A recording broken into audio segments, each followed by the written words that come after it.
लेंगे क्या?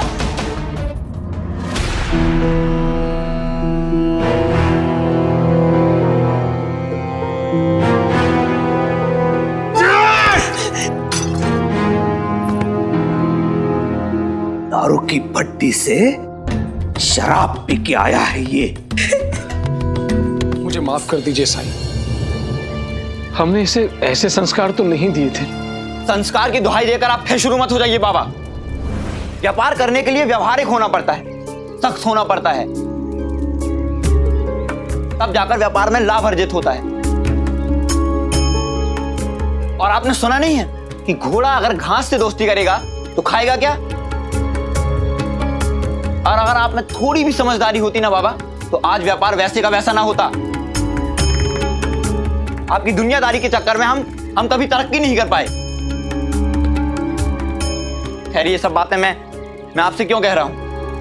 अगर आप में समझ होती तो इस खंडहर में अपना समय व्यर्थ न कर रहे होते आप। ऐसा नहीं है, आप जो सोच रहे हो वो गलत है। व्यापार तो मैं भी करती हूँ और हर व्यापारी ये जानता है कि अपने ग्राहक से अच्छे से बात करने से बिक्री बढ़ती है। अगर आप अपने ग्राहक के साथ अच्छे से पेश आते हैं तो वो दोबारा आपके पास आते हैं और अपने मित्रों, अपने रिश्तेदारों से भी कहते हैं कि वो इसी व्यापारी के पास जाए। अच्छा, किस चीज का व्यापार है तुम्हारा? उपले बेचती हूँ मैं। उपले? देखा बाबा, उपले बेचने वाली हमें व्यापार सिखा रही है। भगवान के लिए चुप हो जा प्रकाश। वैसे किस चीज का काम करते हो तुम? क्या व्यापार है तुम्हारा? कुम्हारी का, मिट्टी का सामान बनाता हूं। पहले व्यापार बाबा देखते थे, लेकिन अब मुझे मेरे व्यापार में कोई समस्या नहीं है, कोई दुविधा नहीं है मुझे मेरे लक्ष्य को लेकर। हाँ, अब मैं चलता हूं, क्योंकि यहां समय बिताने से मेरी दुकानदारी पर असर पड़ेगा। और हाँ साईं, अगर आपको मेरी सहायता करनी ही है तो बाबा को समझाइए कि ग्राहकों के साथ अति उदारता से पेश ना आए। ग्राहक इन्हें अपनी दुख भरी कहानी सुनाते हैं और ये सदैव खुद का नुकसान कर लेते हैं। चलिए बाबा। रुको प्रकाश, क्या जाने से पहले मेरे लिए कुछ बनाओगे? ऐसे लगेंगे और वो आपके पास होंगे नहीं। विश्वास रखो, तुम्हें तुम्हारी मेहनत का वाजिब मेहनताना जरूर मिलेगा। अब तो बनाओगे ना? हाँ हाँ, लेकिन बनाऊंगा कैसे? साईं, लेंडी बाग में मैंने चिकनी मिट्टी देखी थी, उसे ले आऊं? ले आओ। लेंडी बाग का रास्ता बताने के लिए बहुत बहुत शुक्रिया।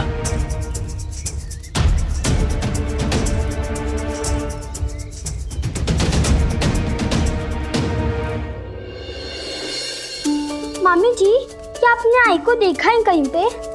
नहीं तो, तुम्हारी आई तो बहुत देर से दिखाई दीदी। क्या जमाना आ गया है। पहले तो माँ बापों को अपने बच्चों की फिक्र होती थी, लेकिन यहाँ तो उल्टा ही है। घोर कलयुग मामी जी, घोर कलयुग। रुक्मिणी! जी आई।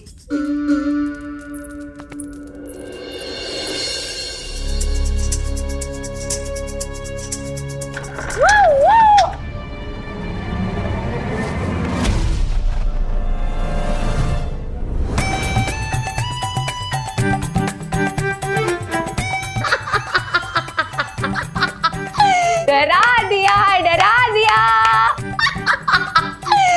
आज जाकर बचपन का बदला लिया है मैंने दादा। याद है बचपन में तुम मुझे ऐसे ही डराया करते थे। डरा दिया। ये चिवताई को क्या हो गया है? अरे वही नहीं, मैंने ना दादा को डरा दिया ऐसे।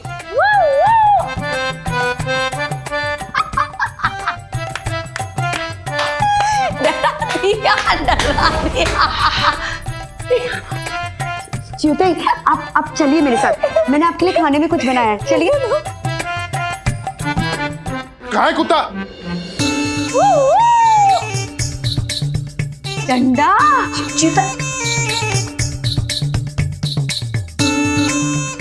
अंताजी, चलो हम चोर सिपाही खेलते हैं। हाँ, तू चोर, मैं सिपाही। वैसे भी शक्ल से चोर ही तो लगते हो तुम। भागो, वरना ये सिपाही तुम्हें पकड़ लेगी और फिर डंडे से मारे। अब भागो। चल। मामा जी, क्या हुआ आई को?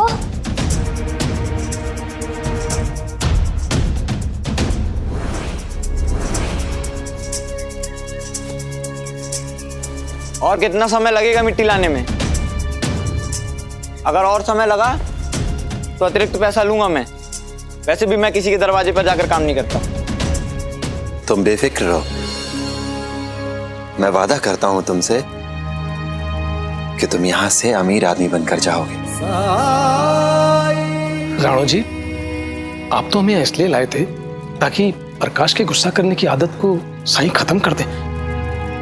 फिर ये सब सबूरी, सबूरी का अर्थ होता है सब्र रखिए। साईं के रास्ते टेढ़े मेढ़े जरूर होते हैं, लेकिन अपनी मंजिल तक जरूर पहुंच जाते हैं। देखना, आज आपका बेटा अपना गुस्सा यहीं त्याग कर जाएगा, है ना साईं? अब बताओ भी तो, मुझे बनाना क्या है? हृदय, हृदय की दो आकृतियां बना दो मेरे लिए। हृदय? हृदय मतलब इंसान का दिल? मगर मुझे तो पता ही नहीं है कि इंसान का दिल दिखता कैसा है। अपनी आंखें बंद करो और कल्पना करो कि कैसा होगा वो दिल जो सीने में धड़कता रहता है। और फिर तुम्हें जो भी आकृति दिखाई दे, बस वैसी ही दो आकृति बना दो मेरे लिए। ये क्या फालतू बात कर रहे हो फकीर? क्यों फालतू? हाँ, साईं ने कहा ना कि वो आपको मेहनताना देंगे, तो फिर वो जो भी कहेंगे वो आपको बनाना पड़ेगा। इसमें आपको कोई परेशानी नहीं होनी चाहिए। चलो ठीक है, जो दिखेगा मैं वैसा ही बना दूंगा।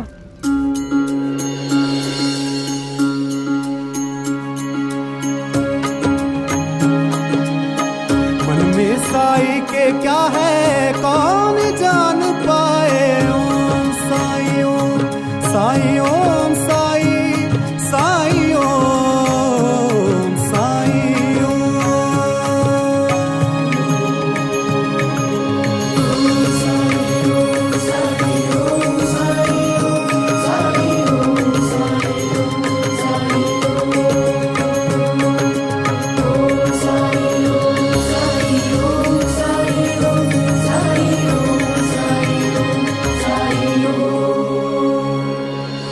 दिखा मुझे, अब मैं वही बनाऊंगा। साईं, मैं मिट्टी ले आया साईं।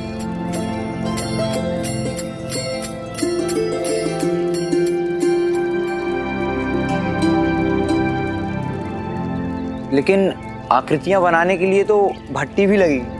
प्रकाश, जब एक साथ कई बर्तनों को पकाना होता है तो भट्टी की आवश्यकता होती है, पर इन दो आकृतियों को पकाने के लिए तो ये चूल्हा ही बहुत है।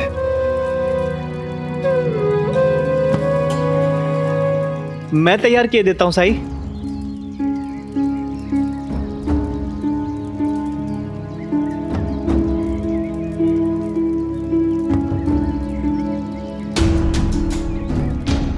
मुझे पानी लगेगा। हाँ,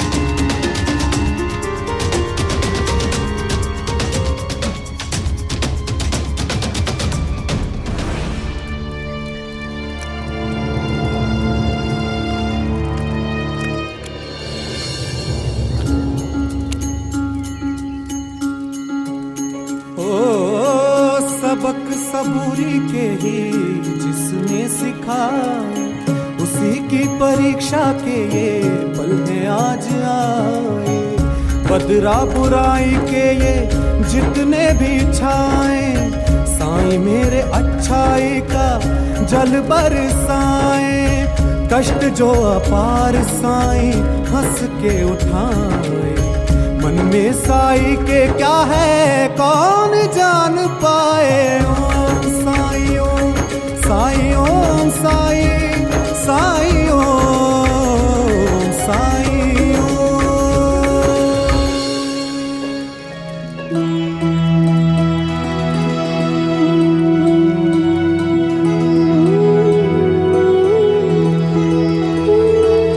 उसे वहीं रहने दो।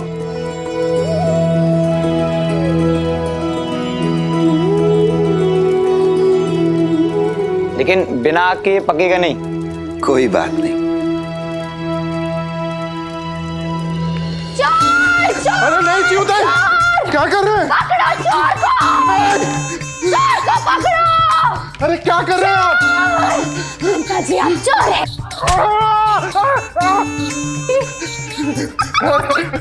ये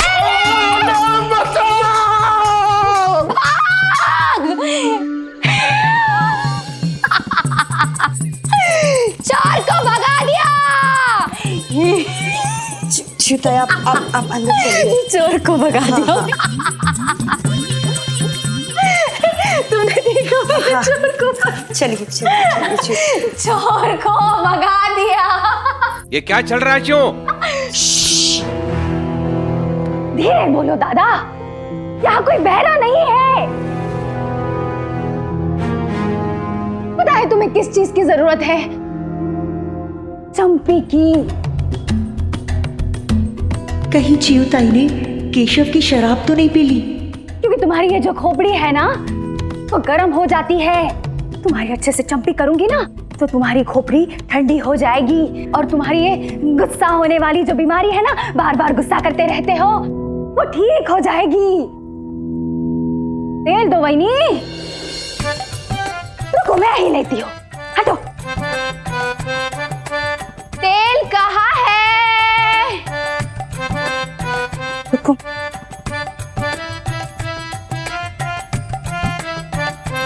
अरे तेल मिल गया। चलो तुम्हारी चंपी करती हूँ।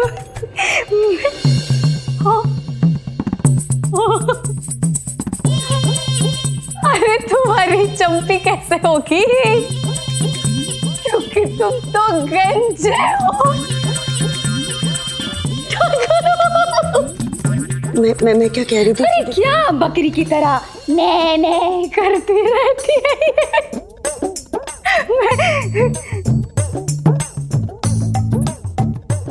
अरे गोविंदा, मेरे लाडले, आ मेरे पास आ।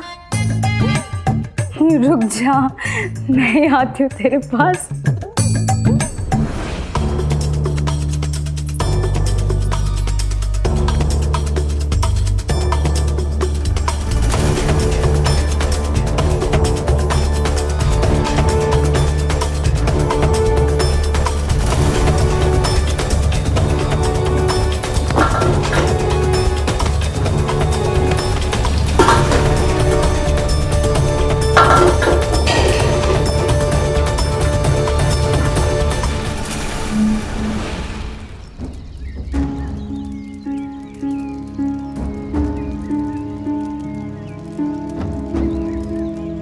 इतना भी आके करीब मत जाइए रणजी भाई साहब, नहीं तो आपके बाल जल जाएंगे और आपके दिल जितने छोटे हो जाएंगे। सब सुना है मैंने आपके बारे में। पहले साईं ने आपकी बीमारी ठीक की थी, उसके बाद आपने कहा था कि आप द्वारका माई में ही रहेंगे साईं के साथ और उनकी सेवा करेंगे। पर जैसे ही आप ठीक हुए आप चले गए अपनी पत्नी के पास और साईं को भूल गए। लेकिन जब फिर से मुसीबत आई तो साईं की याद आई। हाल ही में तो सेवा शुरू की आपने उनकी, वो भी आए तो आए, नहीं तो नहीं आए। मैं जिस दिन आया था उस दिन तो आप नहीं थी यहाँ, लेकिन मेरे साथ ऐसा कुछ नहीं होने वाला, क्योंकि अब तो साईं ही मेरा परिवार है। मैं तुम्हें क्यों सफाई दूं? तुम हो कौन? साईं, ये पक्कर तैयार हो चुका है, मैं निकाल देता हूँ। ले आओ।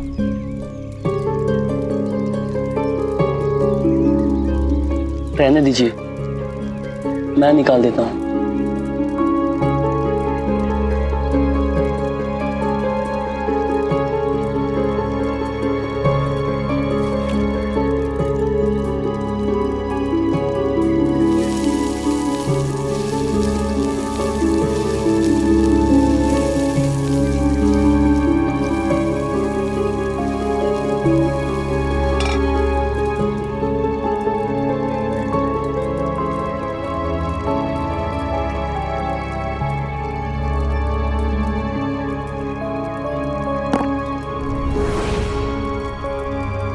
हाँ, ये पूरी तरह से तैयार हो चुकी है। अब जाओ और वो दूसरी आकृति ले आओ। लेकिन वो तैयार नहीं है। लाओ तो सही।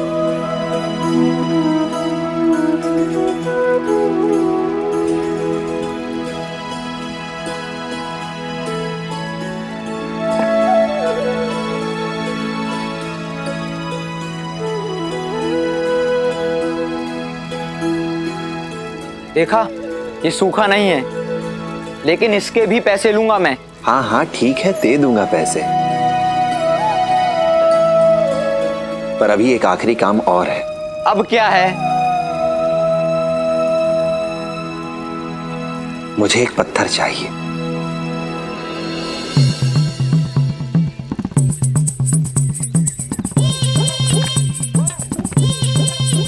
छोड़ दीजिए, मैं दे देता हूँ। अरे इतना भारी नहीं है, मैं दे सकता हूँ। साई, ये दोनों एक दूसरे की कितनी फिक्र करते हैं,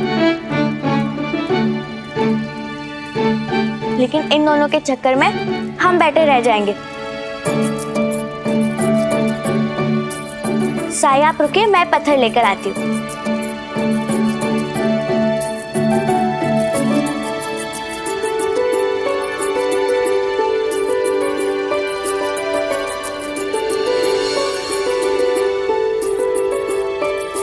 साई, ये चलेगा? हाँ। सुनिए आप दोनों, आप उस पत्थर को उधर ही रख दीजिए, हमें दूसरा पत्थर मिल गया है। ये लो।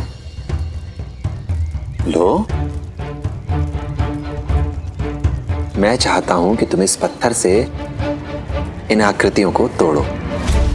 अगर तोड़ना ही था तो बनवाया क्यों? बाबा, आप इस आदमी से मदद मांगने आए थे। खैर, मुझे क्या, अगर तुम कहते हो तोड़ देता हूं।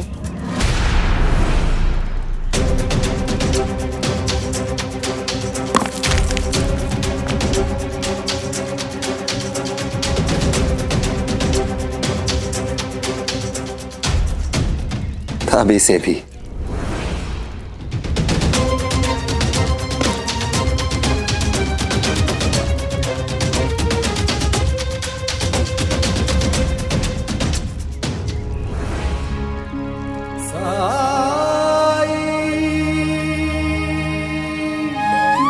क्या तुमने गौर किया कि क्या हुआ है? हाँ, तो प्रकाश, भले ही ये दिल मिट्टी के हो, लेकिन तुम्हारी कल्पना के अनुसार ये तुम्हारे दिल की तरह है। तुम्हारे हृदय का प्रतिनिधित्व करते हैं ये। अब ये समझने की कोशिश करो कि हुआ क्या। ये जो आग है, ये तुम्हारे क्रोध, तुम्हारे गुस्से का प्रतीक है। तुम अपने दिल को इस क्रोध की भट्टी में जला रहे, तपा रहे हो उसे कठोर बना रहे हो तुम, केवल इसलिए क्योंकि तुम्हें लगता है कि इससे तुम्हें शक्ति मिलती है, ताकत का एहसास होता है। तुम हमें एहसास होता है कि तुम मजबूत हो और तुम खुद और ये परिस्थितियां, ये सब तुम्हारे नियंत्रण में है ना? सही कह रहे हैं आप, लेकिन मैं भी बचपन से देखता आया हूँ कि लोग बाबा की शराफत का नाजायज फायदा उठा रहे हैं।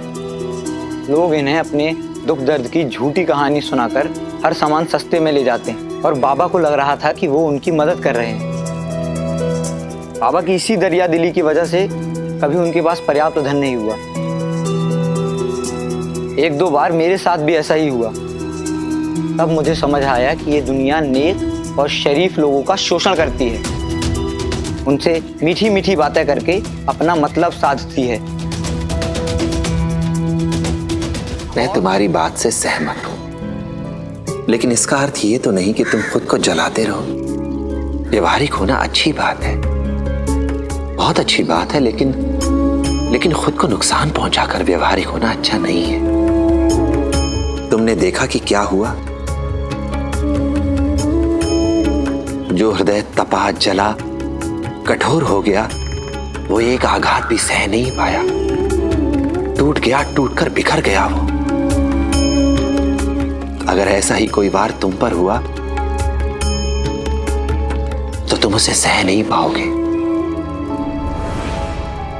वहीं दूसरी ओर प्रहार इस कोमल हृदय पर भी हुआ, प्रभावित हुआ ये भी, लेकिन ये टूटा नहीं, बिखरा नहीं। इसे दोबारा अपनी पहले वाली स्थिति में वापस लाया जा सकता है। अब ये तुम पर निर्भर करता है कि तुम अपने दिल को कैसा बनाना चाहते हो।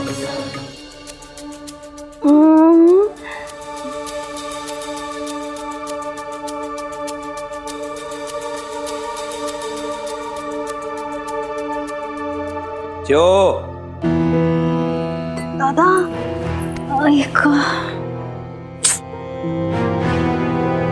च्युताई, अब आप कैसा महसूस कर रही हैं? मेरा सर भारी हो रहा है, उल्टी जैसा हो रहा है। क्या हुआ था मेरे साथ? ये तुम ही बता सकती हो चिवो, ऐसी विक्षिप्तता क्यों पागलों की तरह बर्ताव कर रही थी तुम? विक्षिप्तता? मैं? इसका अर्थ यह है कि तुम्हें कुछ भी स्मरण नहीं है। जो धीरे बोलो दादा, मेरा सर फटा जा रहा है। चिवू, मुझे अभी के अभी बताओ क्या क्या हुआ था तुम्हारे साथ? कब क्या किया था दादा? अरे इससे पहले उससे पहले तो ऐसे बोलो ना। उससे पहले, हाँ, उससे पहले मैं केशव के कमरे में गई थी। हाँ, आगे? हाँ, मैं उसके कमरे में जासूसी करने गई थी।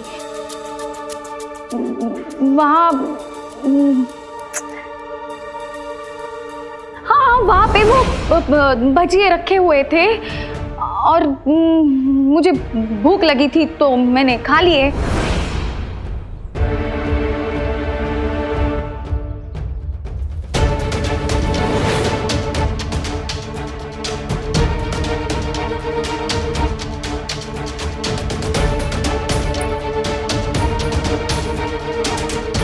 बदबूदार पानी?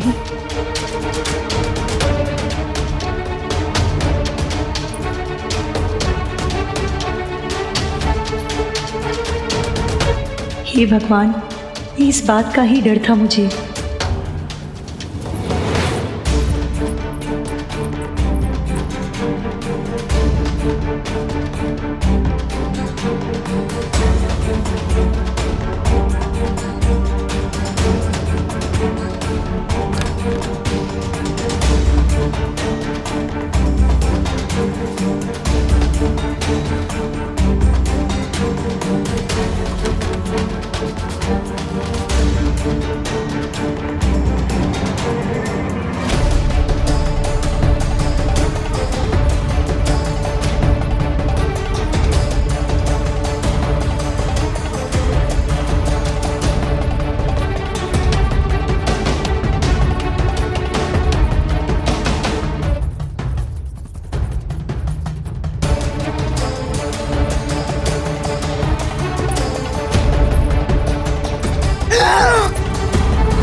में शराब है रुक्मिणी,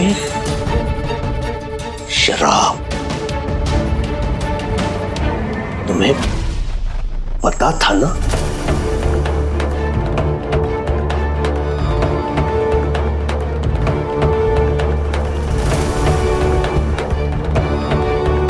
पता था तो बताया क्यों नहीं?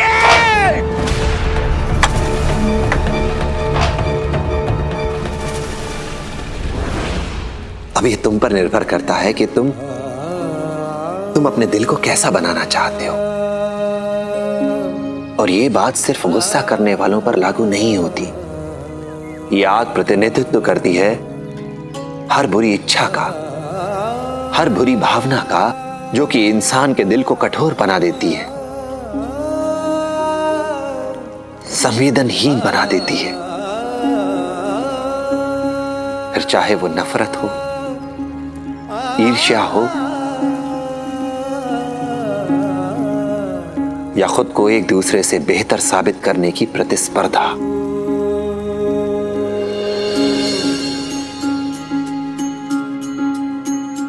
ओ जीवन डगर कभी जो कठिन हो जाए, मन विचलित हो और कोई मार्ग न पाए, अंधियारे की गहरी रात जो आए, हिम्मत टूटे और कुछ भी समझ न आए, तू श्रद्धा पथ पे सबूरी धर के बिना डिगे बस चलता जा। तू श्रद्धा पथ पे सबूरी धर के बिना डिगे बस चलता जा। श्रद्धा भक्ति धीर तुझे उस पार लगाए, तेरा संयम और विश्वास तुझे राह दिखाए। शुक्रिया साईं, मेरी आंखें खोलने के लिए। मुझे माफ कर दीजिए, मैं आपके साथ बहुत बदतमीजी से पेश आया। साईं, आपने सच कहा था कि मैं यहाँ से धनवान बनकर जाऊंगा। मैं धनी हो गया साईं। आपकी दी हुई सीख अनमोल है, अनमोल। राम जी भला करे।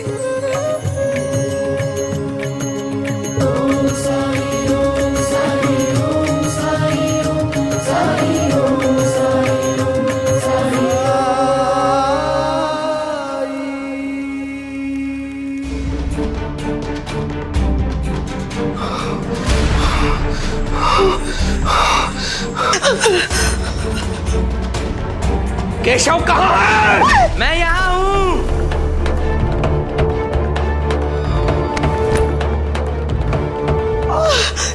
केशव,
निर्लज्ज, शराब पी रखी है तुमने?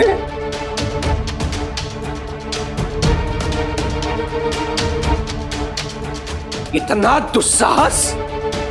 शराब पी के वाड़े में चला आया तू?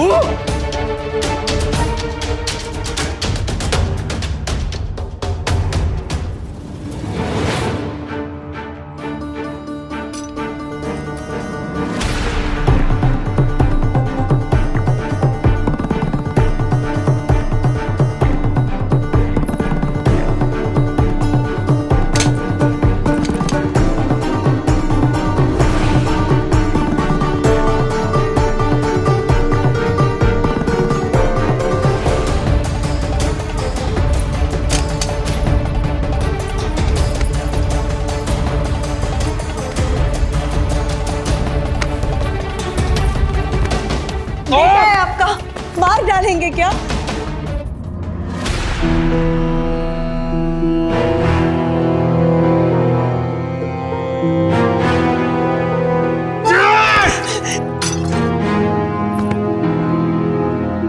दारू की भट्टी से शराब पी के आया है ये। समझ रही है ना इसका परिणाम क्या हुआ होगा? वहां कितने लोगों ने उसे देखा होगा शराब पीते हुए। अब तक सब लोगों को पता चल चुका होगा कि कुलकर्णी सरकार का बेटा शराबी है, शराबी।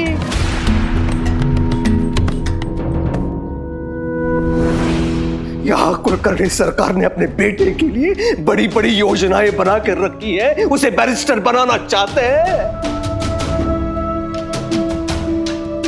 तू होनहार नहीं है, तू शराबी है, शराबी।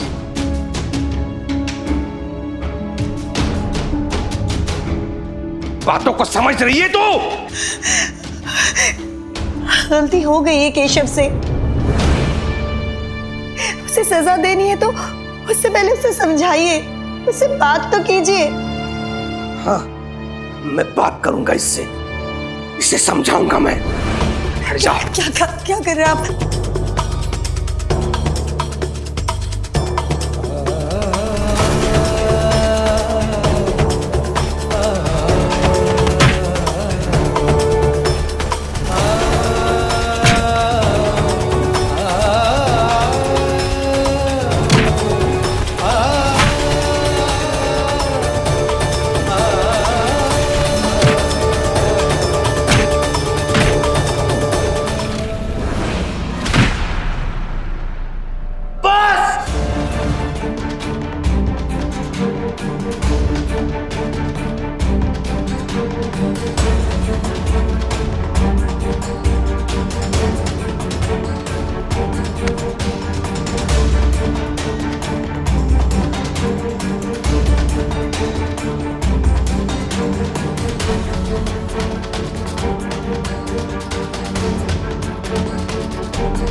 बस मिस्टर कुलकर्णी,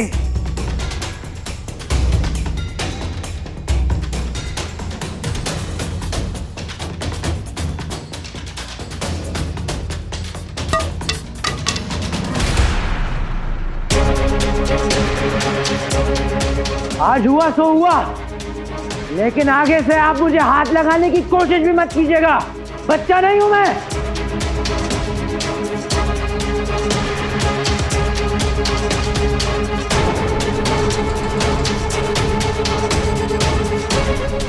आज तक किसी ने मुझसे इतनी ऊंचे स्वर में बात नहीं की,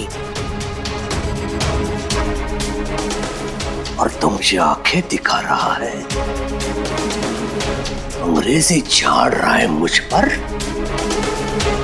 चेतावनी दे रहा है मुझे।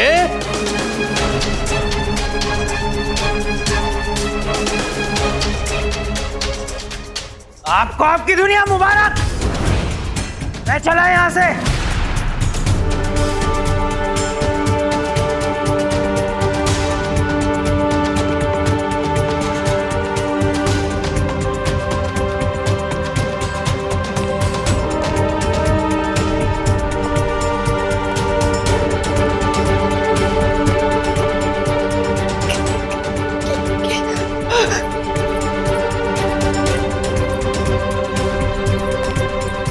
खबरदार!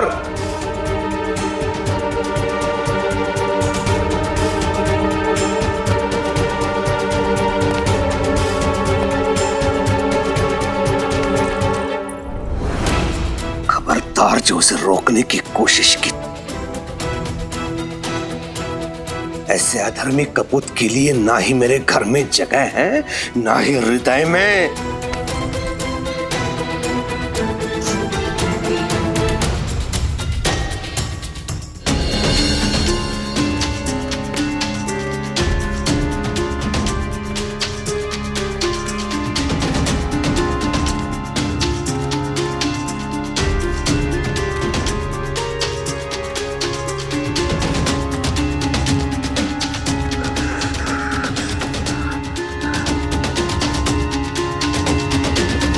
ये केशव ही है ना? हाँ, लेकिन इसे हुआ क्या है? ऐसा लगता है जैसे किसी ने खूब पीटा है इसे। हाँ, लग तो ऐसे ही रहा है। आउट! आउट!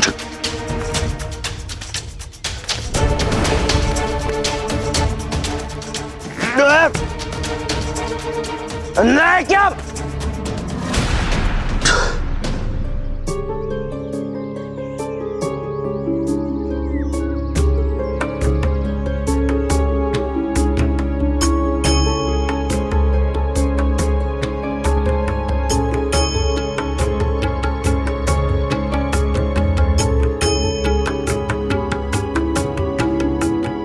बहुत सुंदर दिख रहे हो केशव। सुंदर?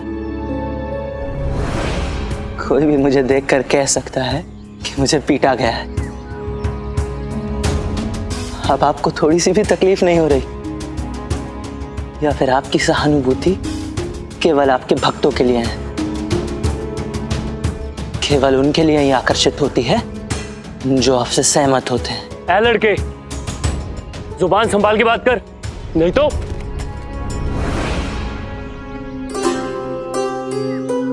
तुम्हारी तकलीफ का एहसास मुझे है, लेकिन हिंसा, विद्रोह, विरोध ये कभी उत्तर नहीं हो सकते।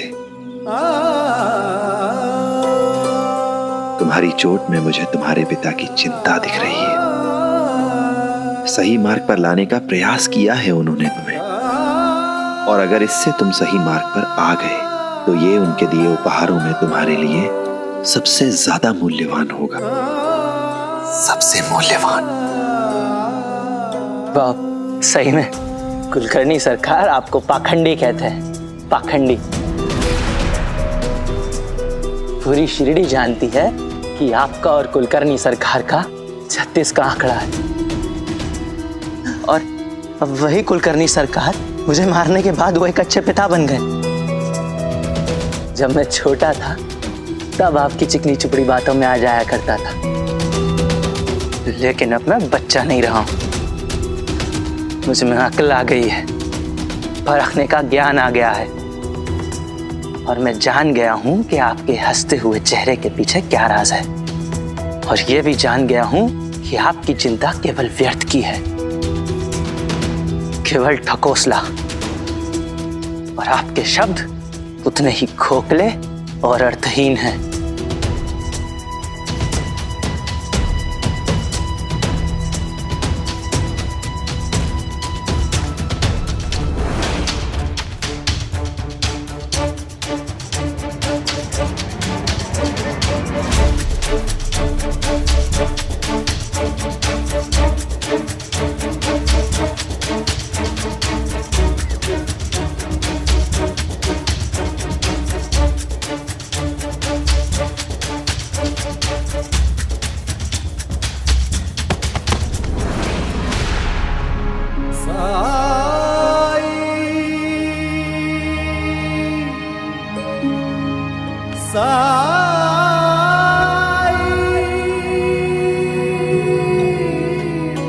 इसे तुरंत द्वारकामाई ले जाना होगा। मैं ले चलता हूं साईं।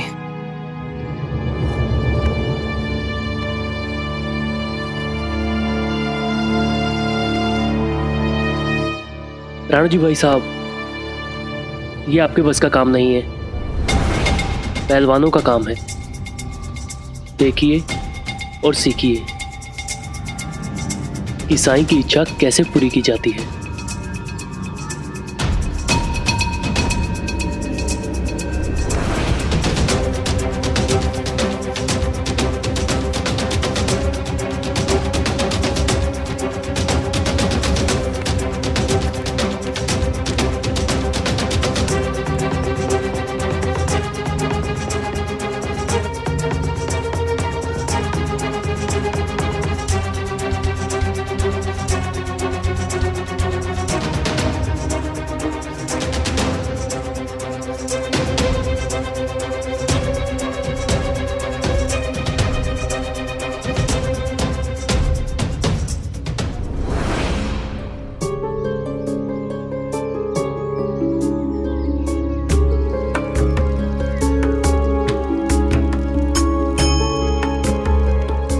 केशव? साईं, केशव को क्या हो गया? साईं, मैं मदद करता हूँ। रहने दो।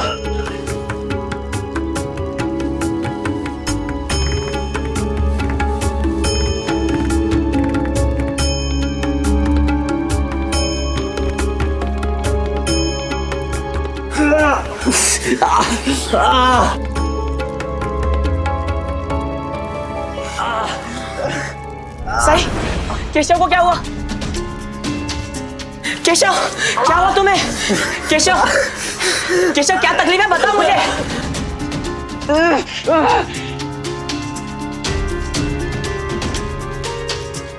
केशव, केशव मेरी आवाज सुनाई दे रही है ना?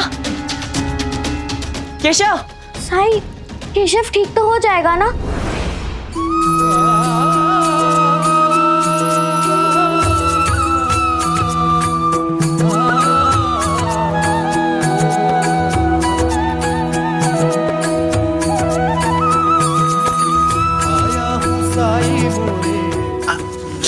इसके पेट में बहुत जलन है। लगा दो साई, थाम ले हाथ में साई मोरे पतवार, मोरे साई मोरे दाता, मोरे तारणहार, परम ज्ञान का भर दे चल, अलग निरंजन साईं, अज्ञान तिमिर से घिरा भय, ज्योति शुभंकर साई राम। ओम साई ओम साई ओम साई ओम साई ओम साई ओम साई ओम साई ओम साई ओम साई ओम साई ओम साई ओम साई मैं ना जानूं कौन है या रहीम है, मेरे लिए तो एक है तू, एक भी तू, अनेक भी तू, एक भी तू, अनेक भी तू। साई ओम साई ओम साई ओम साई ओम साई ओम साई ओम। केशव, अब अच्छा लग रहा है ना?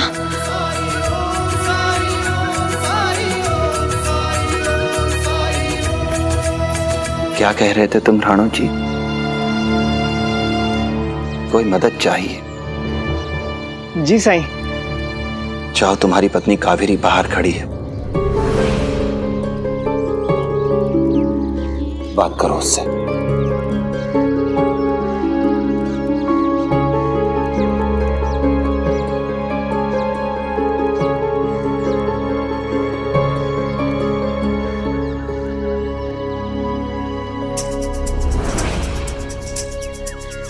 क्या बात है, यहाँ क्यों है? घर का राशन खत्म होने को है, मुझे रसोई के लिए कुछ अनाज खरीदना है तो पैसे लेने आई हूँ। हाँ तो फिर यहाँ क्यों आई? घर में भी तो मांग सकती थी ना।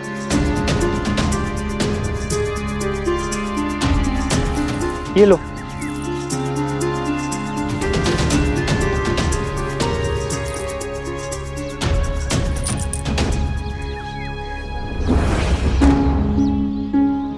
इतने कम?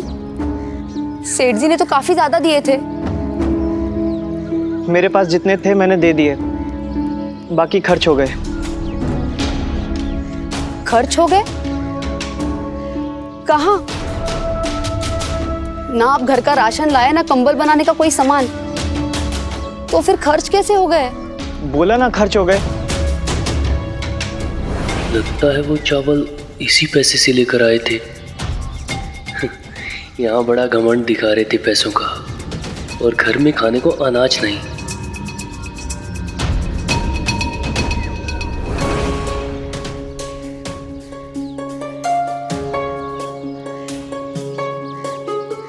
इतने पैसे तो शायद आज ही का सामान लेने में खत्म हो जाएंगे।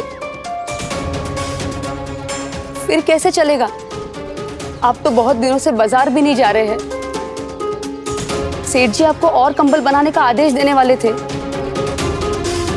आप काम नहीं करेंगे, बाजार नहीं जाएंगे तो पैसे कहाँ से कमाएंगे? क्यों चिंता करती हो कावेरी? मैं सब संभाल लूंगा। अच्छा चलो, मैं कल सुबह बाजार जाऊंगा, ठीक है? और सेठ जी से मिलकर कितना कंबल बनाना है उसका आदेश ले लूंगा। अब तो खुश?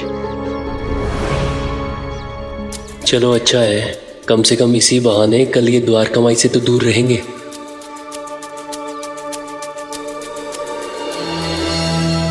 अच्छा चलो अब जाओ, वरना दुकानें बंद हो जाएगी। ठीक है। और वही तुम्हें पता था ना, तो तुमने दादा को क्यों नहीं बताया?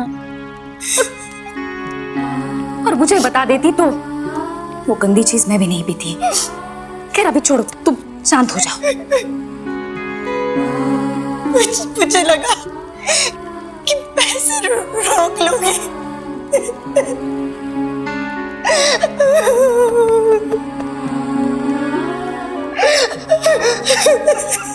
वहीनी,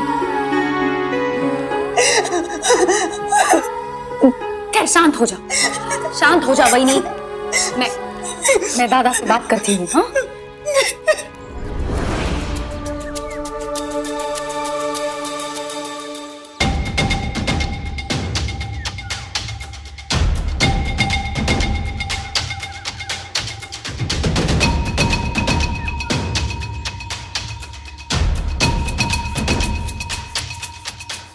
दादा,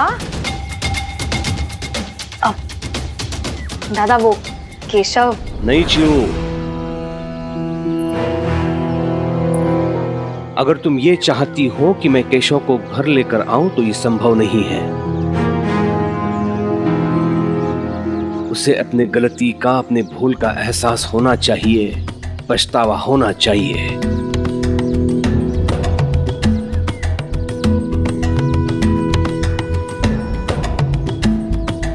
क्या नहीं किया चिऊ मैंने उसके लिए? जो दिया वो सर्वश्रेष्ठ था। शिरडी में सबसे अच्छे कपड़े केशव के होते थे, नए नए खिलौने उसके लिए आते थे। शिरडी क्या, बंबई, पुणे जैसे शहरों में पिता अपने बेटे को जो नहीं दे पाते, वो सब सुख सुविधा मैंने केशव को दी। क्यों? क्योंकि मुझे लगता था मेरा बेटा मेरा सर ऊंचा करेगा। लेकिन क्या किया उसने चिऊ? क्या किया?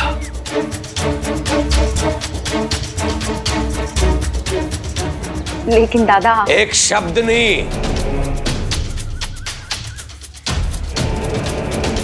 एक शब्द नहीं चिऊ। कुलकर्णी सरकार का बेटा शराबी नहीं हो सकता। मेरा बेटा लाखों में एक है। अगर वो घर वापस आना चाहता है, यहां रहना चाहता है, तो उसे वही करना होगा जो मैं चाहूंगा, मैं कहूंगा।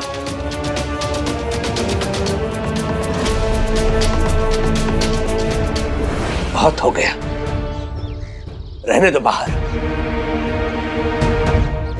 रात भर घर के बाहर रहेगा तो पता चलेगा उसे आटे दाल का भाव।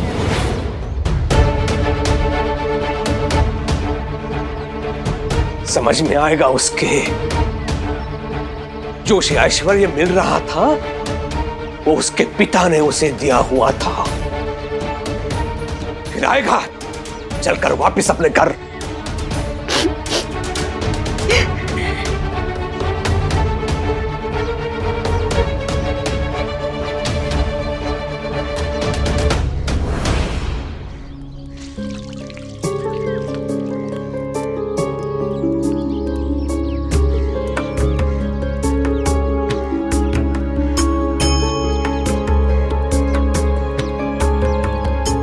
इसे थोड़ी देर यहीं आराम करने लो।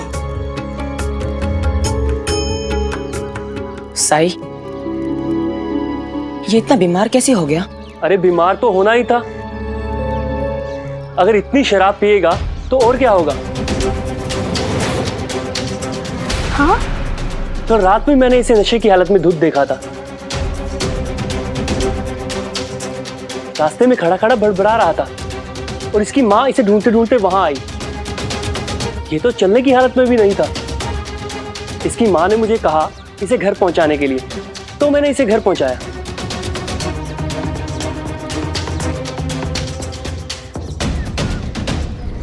अपने बेटे को इस हाल में देखकर रुक्मणी काकी तो टूट गई होंगी।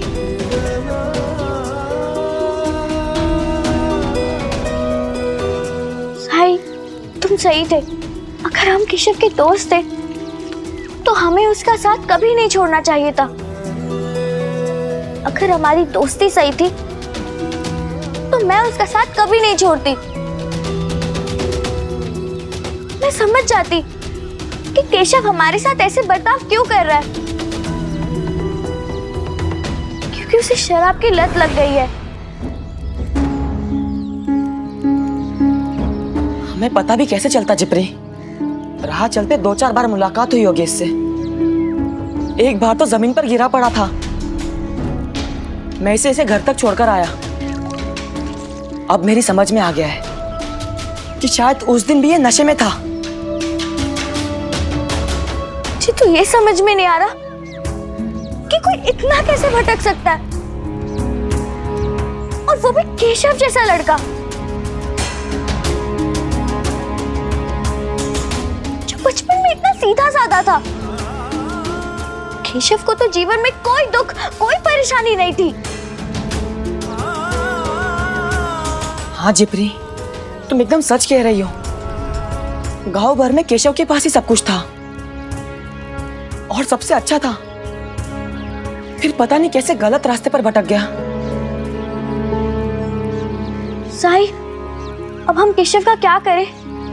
क्या हम उसे घर छोड़कर आए? मैं घर नहीं जाऊंगा।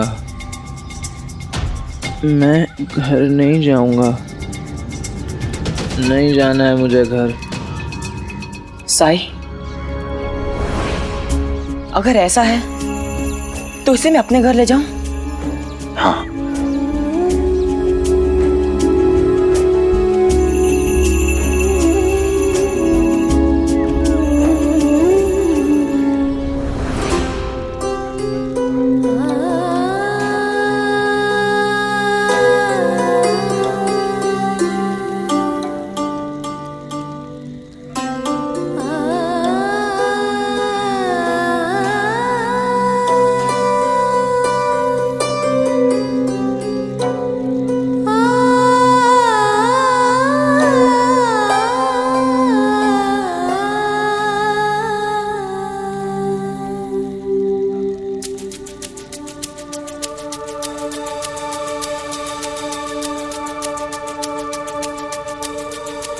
आज भोजन मिलेगा हमें।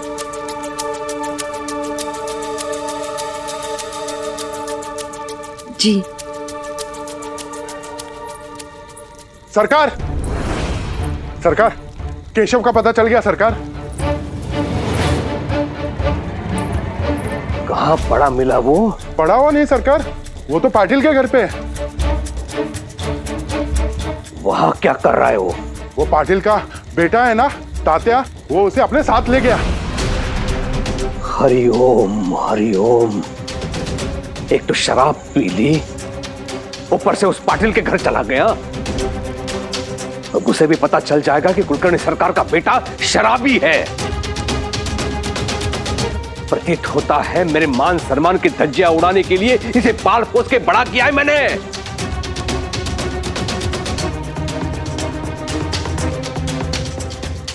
रुक्मणी जी, उस दिन जब केशव गिर पड़ा था तो तात्या उसे घर पे लेके आया था ना? जी, तात्या भी केशव के लिए बहुत चिंतित था।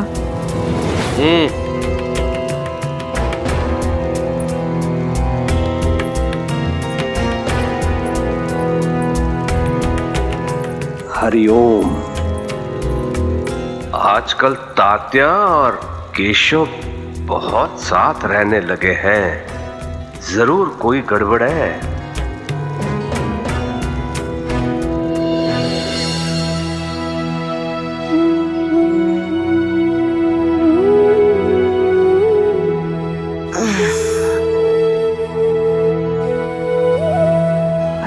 दर्द नहीं हो रहा है? No hangover? काफी लंबे समय के बाद मैं खुद को बेहतर महसूस कर रहा हूं।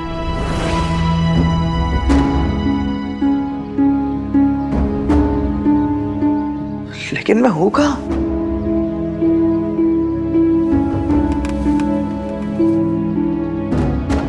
ऐसे कैसे कर सकता है केशव?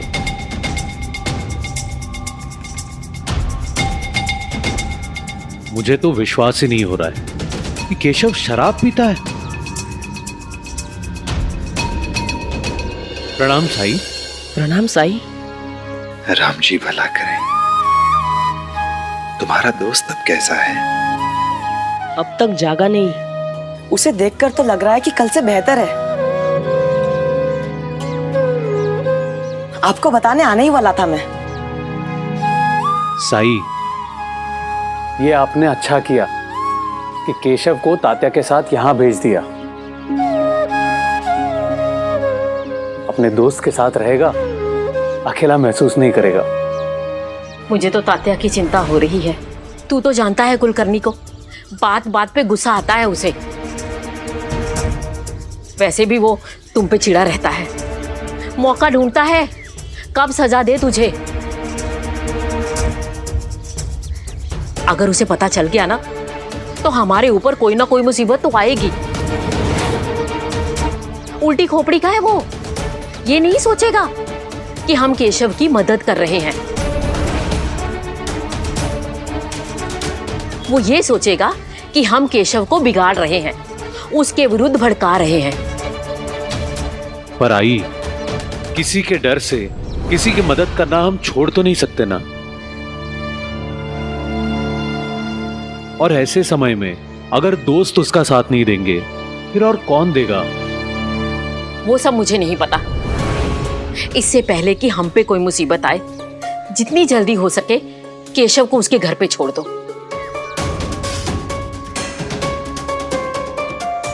केशव, केशव रुको। केशव, आजी की बात का बुरा मत मानो।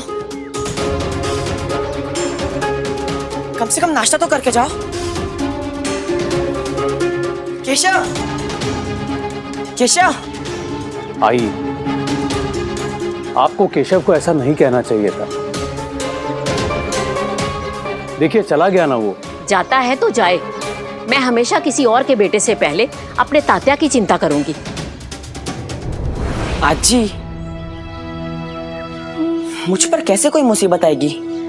मैंने कोई गलत काम थोड़ी ना किया है। तुमने बिल्कुल ठीक कहा तात्या। केशव की मदद करके तुमने अपने दोस्त होने का कर्तव्य निभाया है। भले ही केशव का रवैया तुम्हारे लिए अच्छा ना हो, लेकिन तुमने उसकी मदद की और यही सच्चाई का पथ है। तुमने सच का पथ नहीं छोड़ा। सच्चाई के मार्ग पर चलना आसान नहीं होता। अक्सर लोग डर जाते हैं इस पर चलने से। एक बात हमेशा याद रखना तात्या, जब तुमने कुछ गलत किया नहीं तो तुम्हें किसी से डरने की जरूरत नहीं है। निडर होना चाहिए तुम्हें। लोगों की आंखों में आंखें डालकर आत्मविश्वास के साथ जो सच्चाई है वो कहो। याद रखना, एक झूठा इंसान कभी भी एक सच्चे इंसान से आंख में आंख डालकर बात नहीं कर सकता, नजर नहीं मिला सकता उससे। मैं आपकी बात हमेशा याद रखूंगा साई। राम जी भला करें।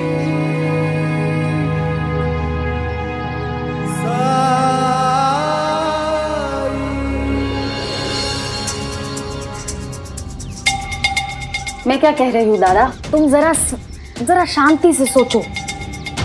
दादा, केशव इस घर का बेटा है, कुलकर्णी सरकार का बेटा, दूसरों की दया पर पल रहा है। इसमें तुम्हारी ही शान जा रही है दादा।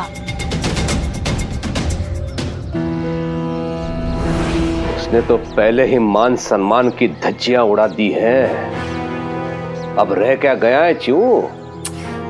नहीं दादा, दादा ऐसा नहीं है। दादा तुम समझ नहीं रहे हो। दादा मुझे बताओ, शिरडी में ऐसे कितने लोग हैं जिन्हें पता है वो शराब कैसी दिखती है, कैसी होती है, उसकी गंध कैसी होती है? कितने लोगों को पता है? हाँ, यहाँ तक कि मुझे भी नहीं पता था और मैं शरबत समझकर पी गई।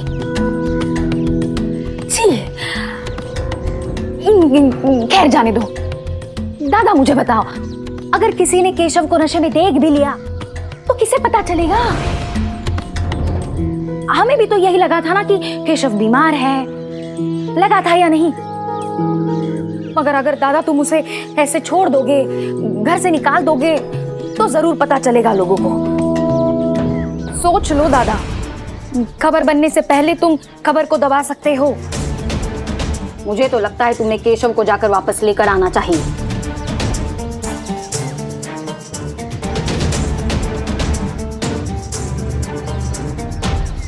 अंता, जी सरकार।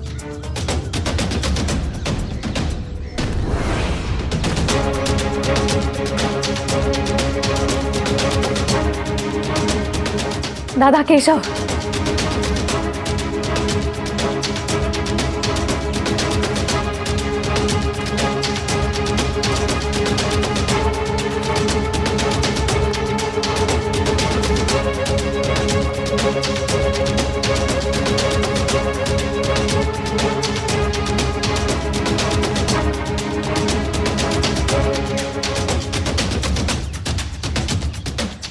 रुको।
पी के नहीं आए हो? नहीं। एक बात सच सच बताओ, शिरडी में तुम वर्षों के बाद आए हो, फिर तुम्हें शराब के भट्टी का कैसे पता चला? क्योंकि जब तुम आए थे तो प्राथमिक दिनों में तो ठीक ठाक ही थे। तो भट्टी का रास्ता किसने बताया?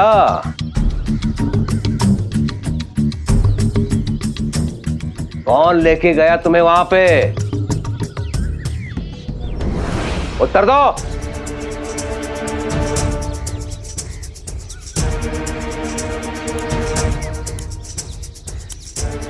आजकल तात्या के साथ बहुत मेल जोल बढ़ गया है तेरा, हाँ? कहीं उसने तो पता नहीं बताया, या वो स्वयं लेके गया तुम्हें वहां पे? पिताजी के गुस्से से बचने का एक यही उपाय है, सारा इल्जाम किसी और पर लगा दूं।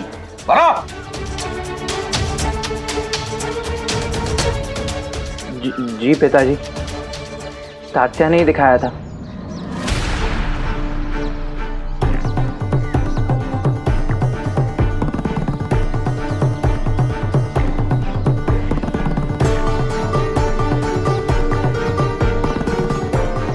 तो अंदर जा।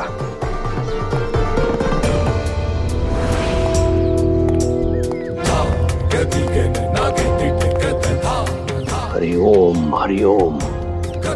मैं जानता था मेरा बेटा खुद ये नहीं कर सकता। तात्या ने केशव को बिगाड़ा है, वो उसे बर्बाद करना चाहता है। सकता। जा, अब्बा और उसके बेटे तात्या को लेकर आओ यहाँ पर। सांप और सपोले का सिर मैं आज ही कुचलना चाहता हूँ। जाओ। जी सरकार। प्रणाम साईं। राम जी भला करें। साईं,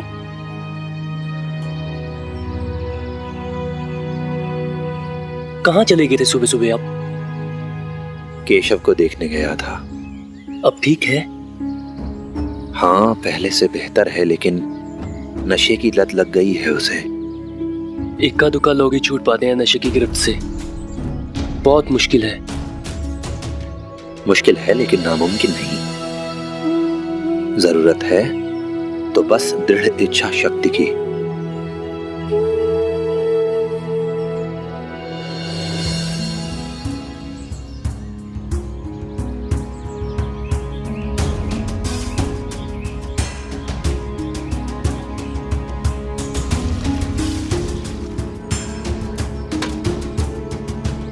प्रणाम साईं। राम जी भला करें। क्या मैं आप लोगों की कुछ मदद कर सकता हूं?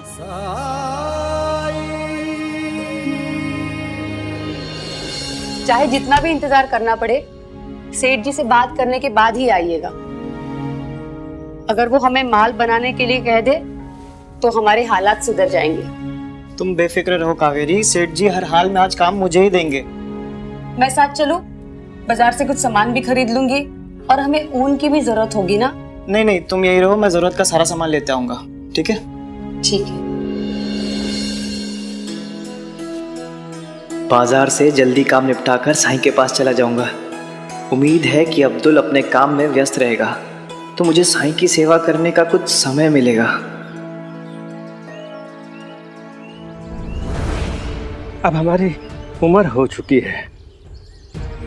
सुबह हुई नहीं कि साईं से चिपक गया। अगर यही हाल रहा तो मैं तो शर्त हार जाऊंगा। बुढ़ापे ने हमें कमजोर कर दिया है। मेरी पत्नी की नजर भी कमजोर हो गई है। बस यूं समझिए कि लगभग अंधी है। लेकिन क्या करें, पानी के बिना घर का कोई काम नहीं होता और अकेले पानी लाना हम में से किसी एक के बस में नहीं है। इसलिए हम मिलकर एक दूसरे का सहारा लेकर चलते हैं। इससे पहले कि अब्दुल इनकी मदद करके वाहवाही लूटे, मुझे ही कुछ करना होगा। दो लोग हैं, पानी की ज्यादा जरूरत नहीं पड़ती हमें। हम लोग एक ही बार में जितना बन पड़ता है ले जाते हैं।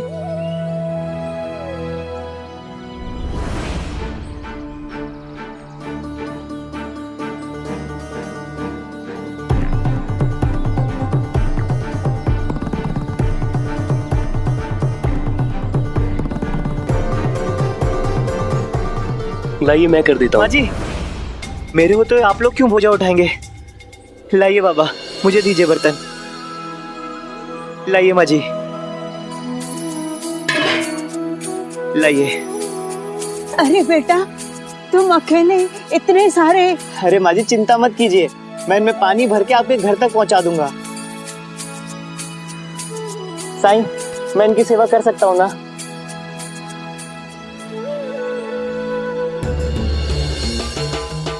मैं जानता हूँ राणू जी भाई साहब कि आप क्या करना चाह रहे हैं, लेकिन मैं भी हार नहीं मानूंगा। शिरडी से बाहर तो आपको ही जाना पड़ेगा।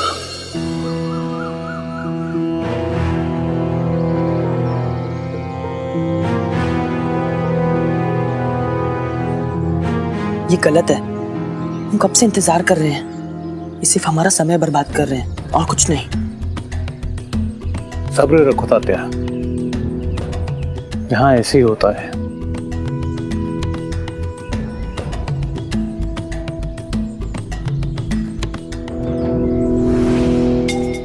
किशनलाल,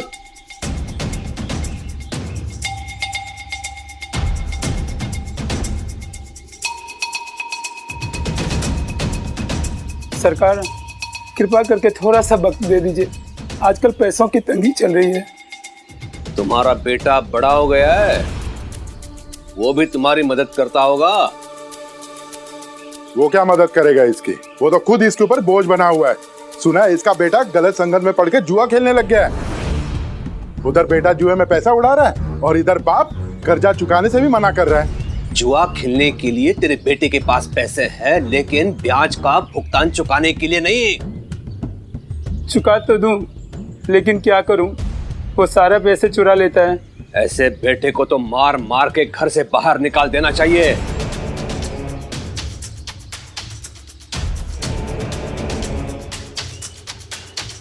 सुन, कल तक पैसे नहीं दिए तो तुम्हारे खेत का अनाज बेच के पैसे वसूलूंगा मैं। हरिओम।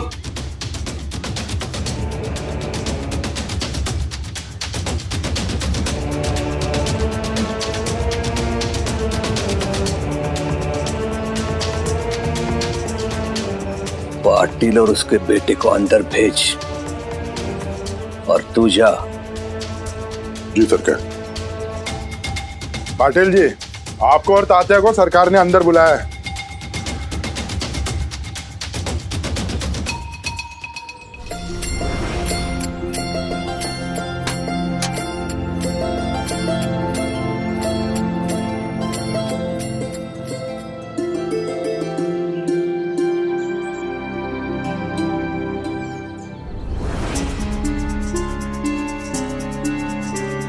मैं मदद करूं? नहीं अब्दुल, इतना भी भारी नहीं है, मैं उठा सकता हूं।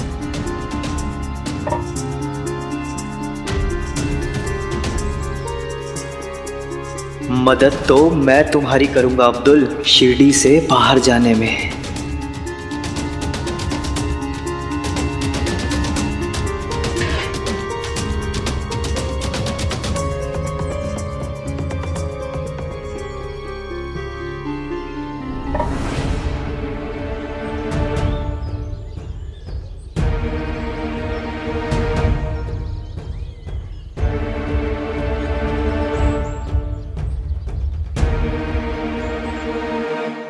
राणू जी, मैं तुम्हारी कुछ मदद करूं? अरे नहीं साईं, मेरे हो तो आपको ये सब करने की जरूरत नहीं है। वैसे भी इतना बोझा उठाने की मेरी आदत है। मैं रोज इससे भी वजनी कंबल के गट्ठर उठाकर बाजार में जाता हूँ। साईं, आज आप जान जाएंगे कि मुझ में भी ताकत है। कहाँ है आपका घर?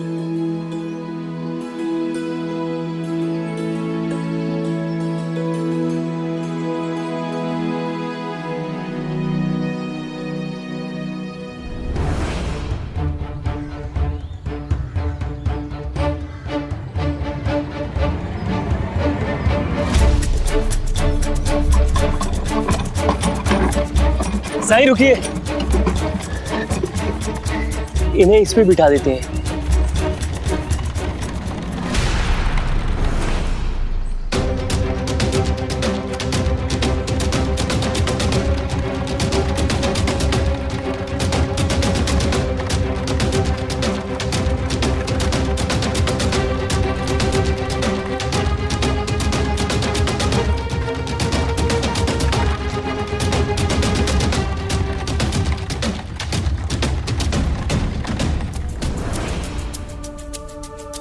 नमस्ते कुलकर्णी सरकार। मैंने तो आपसे कोई कर्जा नहीं लिया, फिर क्या समस्या आ गई कि हम दोनों को आपने यहां बुला लिया? समस्या तो है पाटिल जी, और जटिल भी है। बात यह है कि अगर ऋण हो, ब्याज हो तो उसकी वसूली सरल होती है, लेकिन कुछ कृत्य ऐसे होते हैं जिनकी भरपाई न पैसों से होती है न वस्तुओं से। तो बताइए, ऐसे कृत्यों की भरपाई कैसे की जाए? क्या कह रहे हैं, जरा साफ साफ कहिए। साफ साफ कहूंगा, आपके इस कपूत ने मेरे सपूत को शराब की लत लगा रखी है।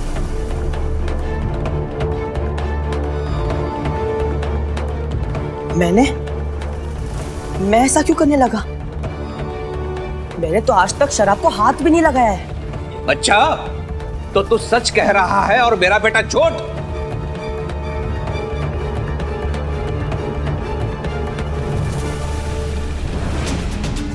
केशव,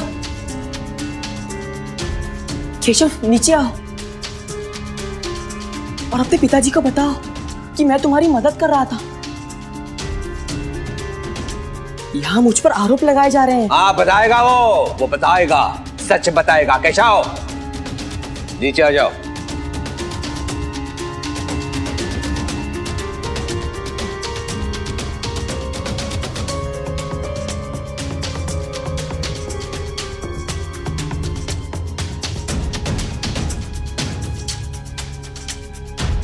बोलो केशव, तात्या ही था ना जो तुम्हें वहां ले गया था? केशव बताओ, मैं तुम्हें ले गया था?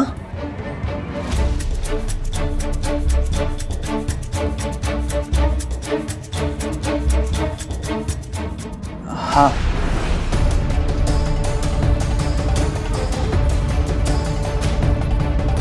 केशव, ये क्या कह रहे हो?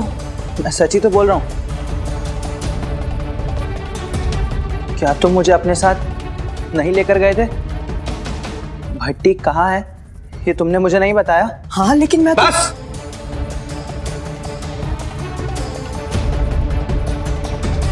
और कुछ नहीं सुनना है मुझे। देख लिया पाटिल जी, सुन लिया? आपके बेटे ने आपके सामने स्वीकार कर लिया।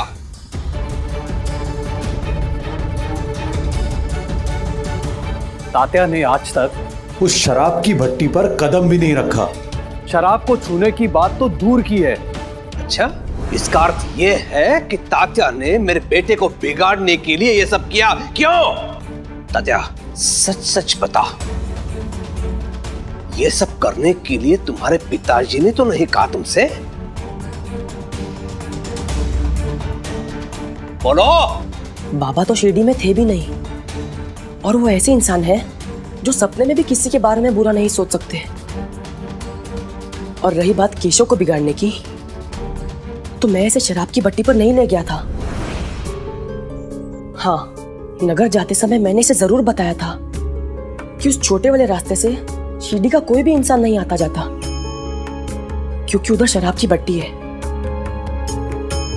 मैंने इसे प्रोत्साहित करने के लिए नहीं, बल्कि खतरे से आगाह करने के लिए बताया था। झूठ बोल रहा है तो? अभी सत्य का पता चल जाएगा, वो देखो।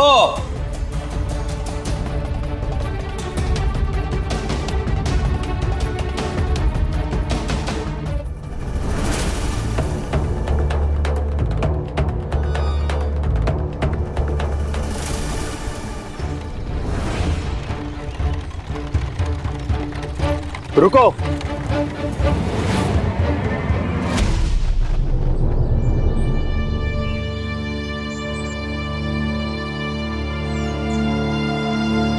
तुम दोनों बहुत जल्दी में हो, कम से कम मेरी खातिर थोड़ा धीरे चलो। जी साईं।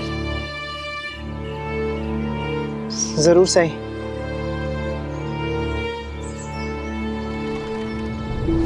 लीजिए माँ जी, रख दिया पानी। अब से मैं रोज आपके लिए पानी भरकर लाया करूंगा। आपका घर रास्ते में ही पड़ता है तो मुझे कोई परेशानी भी नहीं होगी। बेटा, हमें यहाँ तक पहुँचाने के लिए बहुत बहुत शुक्रिया।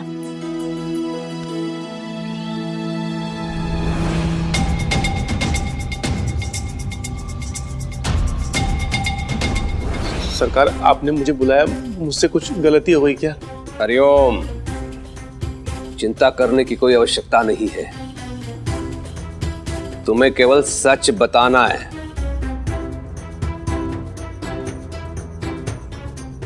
यह है मेरा बेटा केशव। क्या ये तुम्हारे भट्टी पे दारू पीने आया था? मर गए। ये तो कुलकर्णी सरकार का बेटा है। अब क्या जवाब दूं? जवाब दे। जी सरकार, आए थे, पिछले कुछ दिनों से आ रहे थे ये। क्या केशव को पहली बार तुम्हारे पास लाने वाला ये लड़का था? मैं तो आज इसे पहली बार देख रहा हूँ। हाँ बोलिए, क्या मैंने आपकी भट्टी पर आज तक कदम भी रखा है? केशव अकेला आया था ना?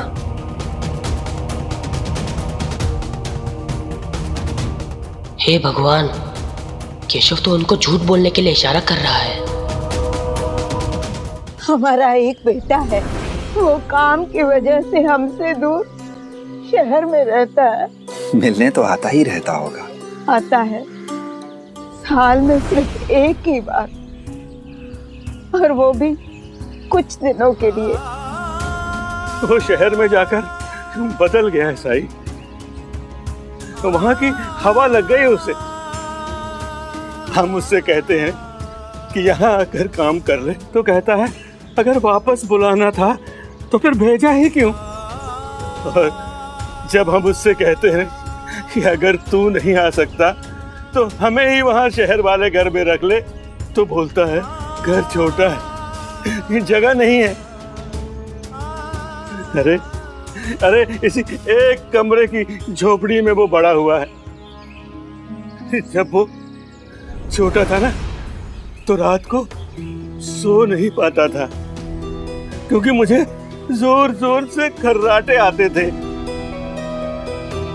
इसलिए उसे दिन में नींद आती थी।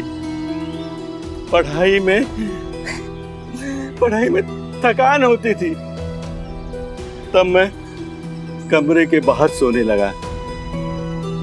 जब वो कुछ बड़ा हुआ ना, तो उसे सोने में दिक्कत ना हो, तो मेरी पत्नी ने भी कमरे में सोना छोड़ दिया।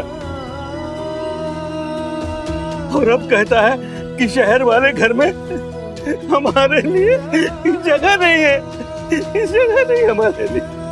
उसकी राह देखते देखते तो मेरी आंखें पतरा गई, रोशनी जाती रही इन आंखों से, लेकिन वो तो शहर की चकाचौंध में कहीं खो गया है।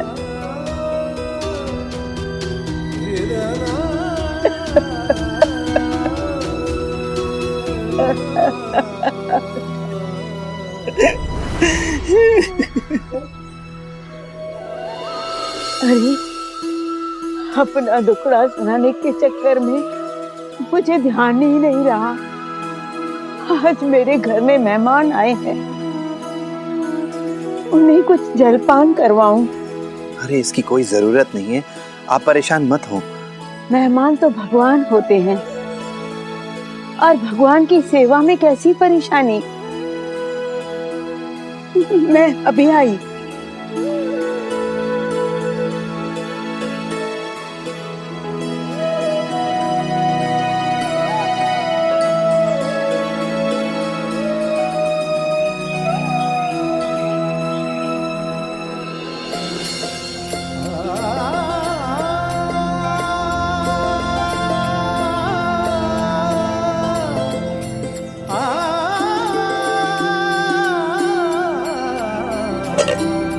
ये लीजिए, लड्डू लीजिए।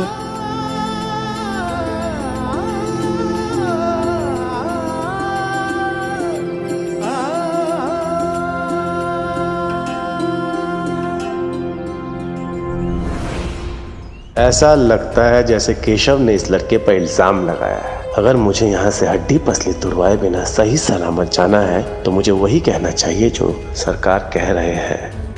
अब तो ये झूठ ही बोलेंगे। जब तुमने कुछ गलत किया नहीं, तो तुम्हें किसी से डरने की जरूरत नहीं है। निडर होना चाहिए तुम्हें। लोगों की आंखों में आंखें डालकर आत्मविश्वास के साथ जो सच्चाई है वो कहो। याद रखना, एक झूठा इंसान कभी भी एक सच्चे इंसान से आंख में आंख डालकर बात नहीं कर सकता।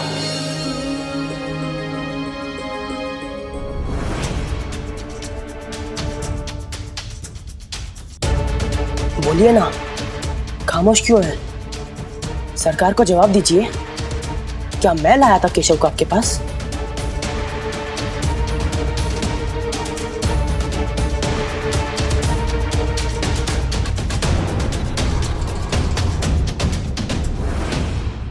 साईं, आज बहुत दिनों बाद इस झोपड़ी में रौनक आई है। वैसे तो यहाँ कोई आता जाता नहीं, आज तुम आए, तुम्हारे साथ 2 मददगार भी आए। दोनों ने हमारी मदद की। जी चाहता है अपने हाथों से मैं तुम्हें लड्डू खिलाऊं। लो साईं, लड्डू खा लो। जैसी आपकी इच्छा। आगे आओ माई, थोड़ा दाएं।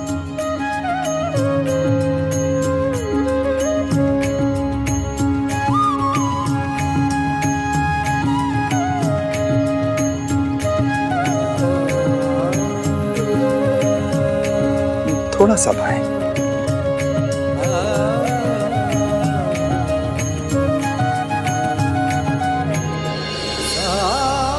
थोड़ा दाएं।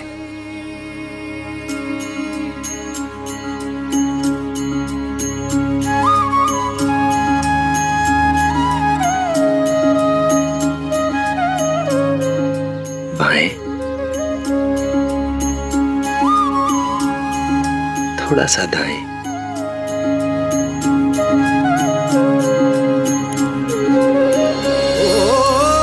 जब कठिनाई छाई तू ही याद आया, भटके राही को तूने रास्ता दिखाया, तूने भक्तों का बेड़ा पार लगाया। तेरी महिमा मेरे साईं कौन जान पाया। ओम साई ओम साई ओम साई ओम साई ओम साई ओम साई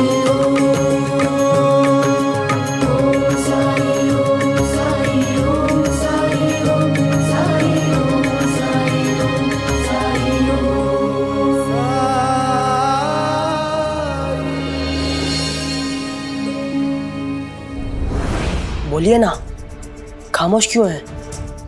सरकार को जवाब दीजिए। क्या मैं लाया था केशव को आपके पास? भगवान कहाँ फंसा दिया? हाँ बोलकर जल्दी से निकल जाने में ही मेरी भलाई है। नहीं नहीं सरकार, ये वो लड़का नहीं जो केशव को मेरे पास लेकर आया था।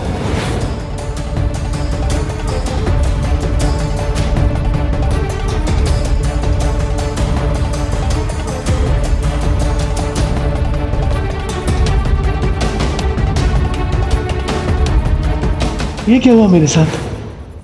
मैं चाहकर भी झूठ क्यों नहीं बोल पाया?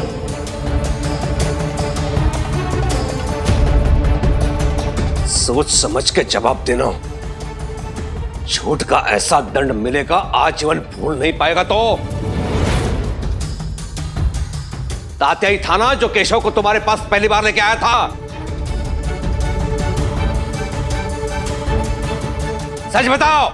नहीं सरकार, इसको मैंने पहले कभी नहीं देखा। आपका लड़का अकेला ही आया था मेरे पास।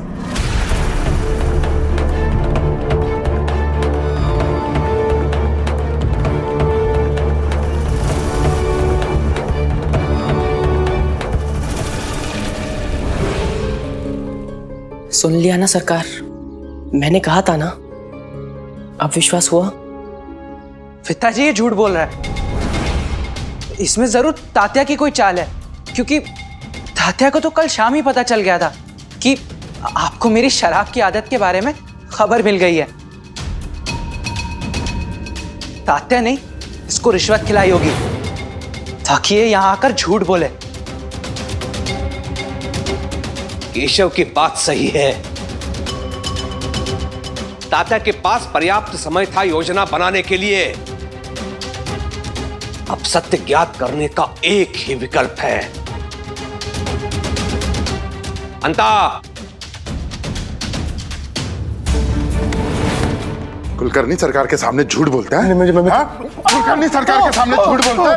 कुलकर्णी सरकार के सामने? हाँ, झूठी बोला, इसकी सजा मिलेगी। झूठी बोला, मैंने कुछ झूठी बोला। और सरकार ये तो सच बोल रहा है। हाँ हाँ, ये सच्चा है ना, तो मार खाने से डरेगा नहीं। मार अंता। मैं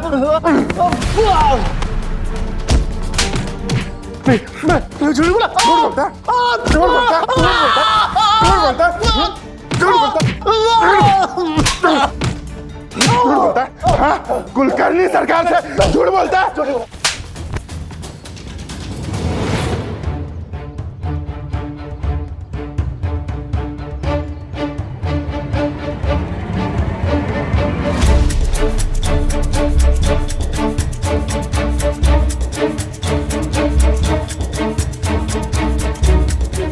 सरकार, यह अंगूठी तो वैसी ही है जैसे आपने छोटे सरकार को जन्मदिन पे दी थी।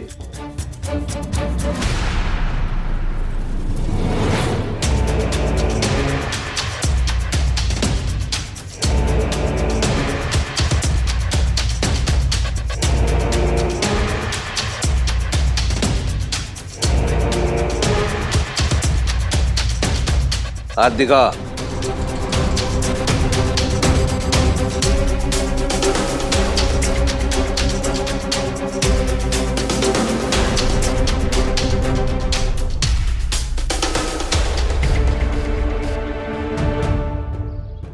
निस्संदेह ये केशव की अंगूठी है।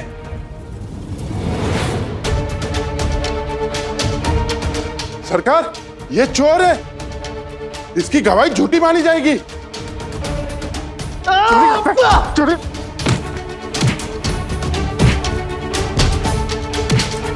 झूठ बोलता है। चोर नहीं हूं मैं, कोई चोरी नहीं की मैंने। ये केशव पानी की तरह शराब पीता है, शराब के लिए कुछ भी कर सकता है। उस दिन इसके पास मुझे देने के लिए पैसे नहीं थे, तो इसने अपनी अंगूठी मेरे पास गिरवी रख दी।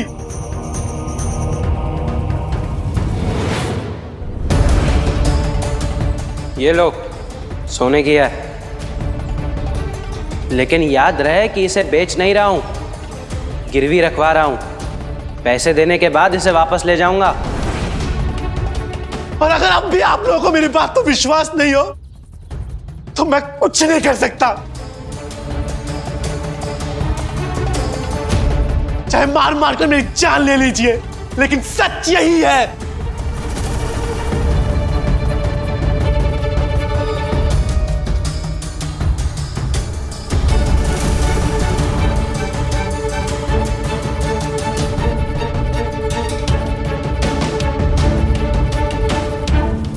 लड्डू बहुत स्वादिष्ट है माई। एक और मिलेगा? हाँ हाँ, क्यों नहीं। ये लो साईं। देखा आपने, साईं को लड्डू बहुत अच्छा लगा।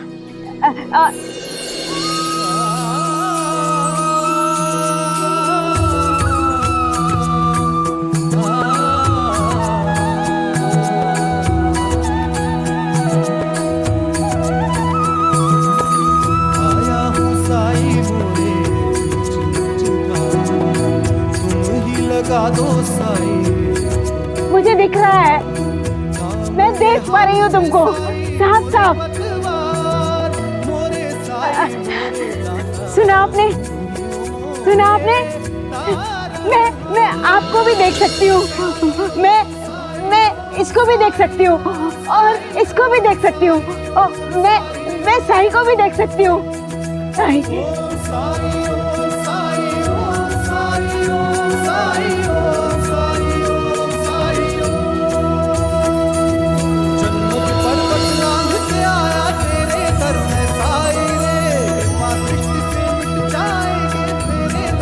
मैं इतने दिनों बाद सब कुछ देख सकती हूँ साईं।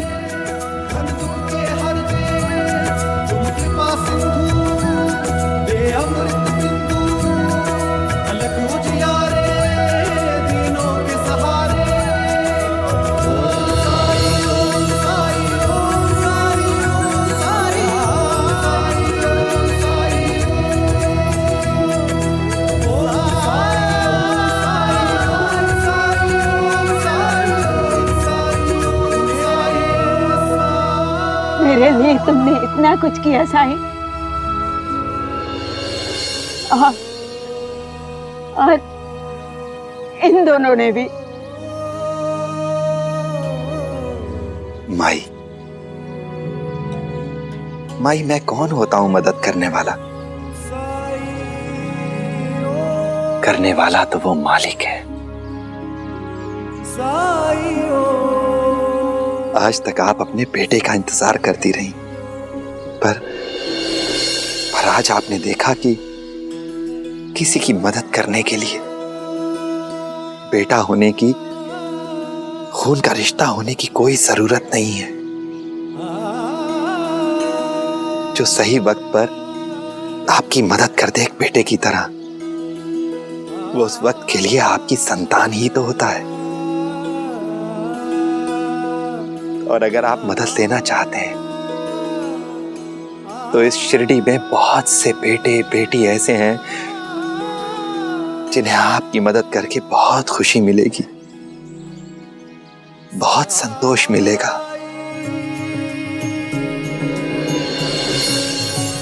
बदरा बुराई के ये जितने भी छाए, साईं मेरे अच्छाई का जल बरसाए। कष्ट जो अपार साईं हंस के उठाए, मन में साईं के क्या है कौन जान पाए। ओम साईं ओम साईं ओम साईं साईं ओम साईं ओम। सरकार, आपने ही कहा था ना कि अगर वो सच बोल रहा है तो वो मार खाने से नहीं डरेगा। और कितने सबूत चाहिए आपको? मेरे बेटे ने कुछ नहीं किया है सिवाय आपके बेटे की मदद करने के। और इसमें मुझे कोई आश्चर्य नहीं हो रहा है, क्योंकि वो है ही ऐसा।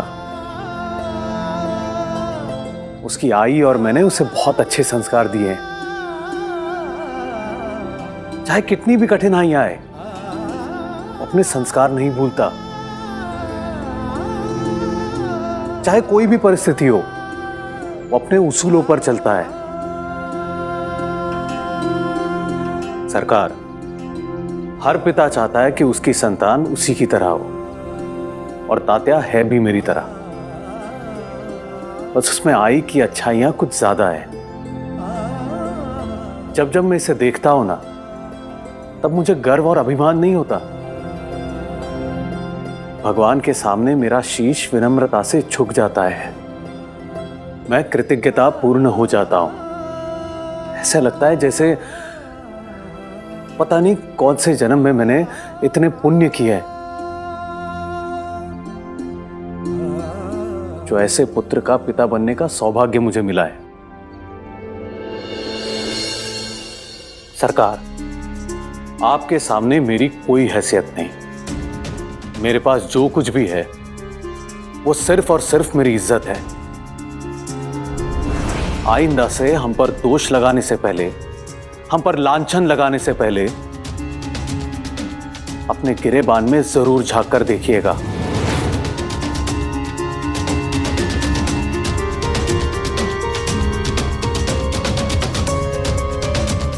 चलो तात्या।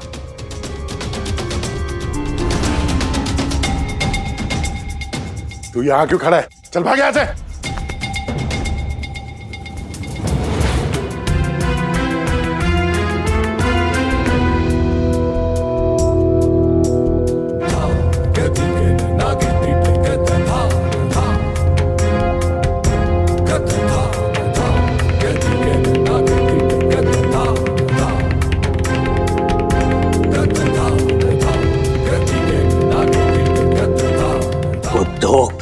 का पाटिल कितना कुछ बोल के गया मुझे। मैं केवल सुनता रहा, एक शब्द भी नहीं बोल पाया। केशव, तेरे कारण मुझे अपमानित होना पड़ा। नहीं चाहिए तुझ जैसा कुपोत मुझे।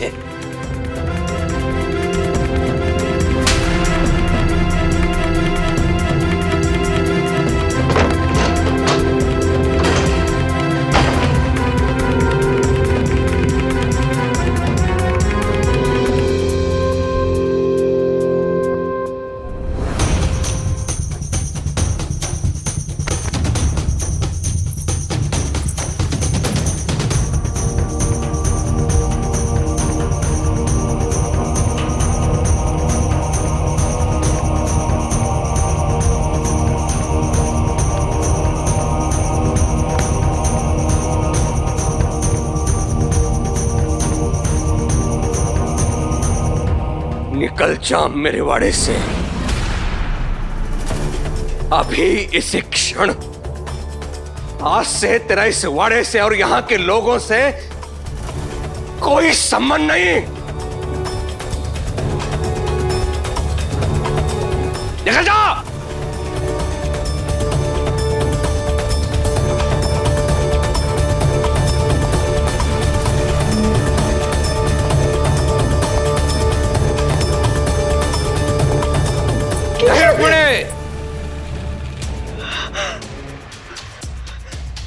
अगर तू उसके पीछे गई तो वापस आने के बारे में सोचना भी मत।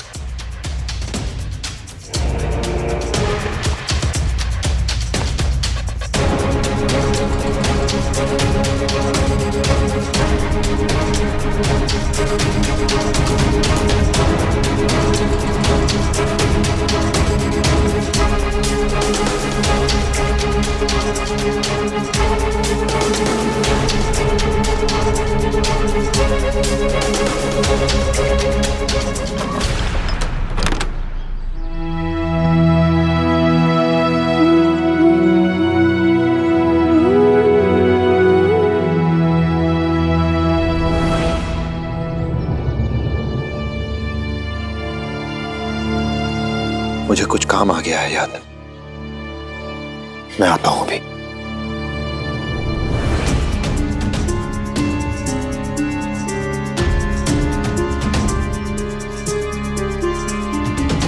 अब बाजार के लिए बहुत देर हो चुकी है। इस समय घर गया तो कावेरी घर सर पे उठा लेगी। आसपास घूम के शाम को जाऊंगा घर, ताकि कावेरी को लगे कि मैं बाजार गया था।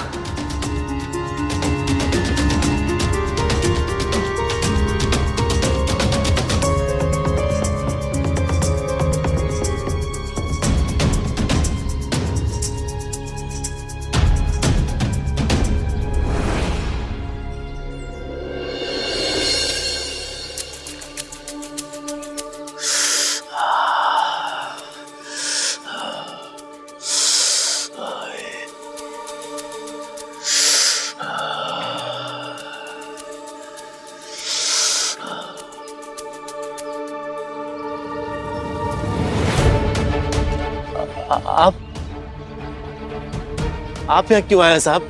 आपके कारण मेरी ये दुर्गति हुई है। अब क्या आप मेरी जान लेकर मानेंगे? चले जाइए आप यहाँ से। मैं आपको कोई शराब नहीं देने वाला। तुम्हारी वजह से मुझे मेरे घर से बाहर निकाल दिया गया। इशारा किया था ना तुम्हें? झूठ क्यों नहीं कहा तुमने? सब तुम्हारी गलती है।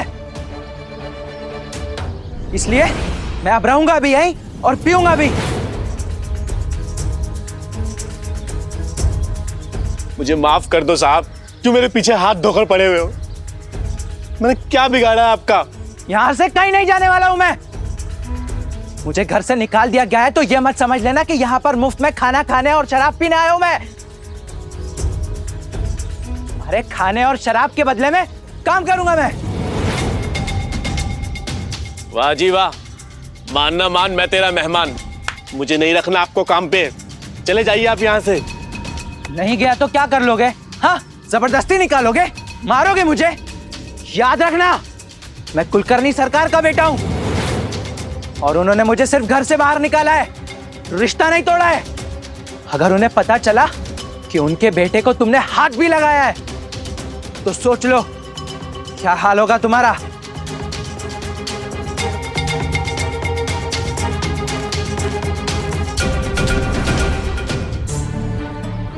जो कह रहा है सुन ले, करने दे मनमानी। लाड प्यार से पला हुआ छोकरा है, 1-2 दिन से ज्यादा यहाँ नहीं रह पाएगा। अब बताओगे भी क्या करना है मुझे?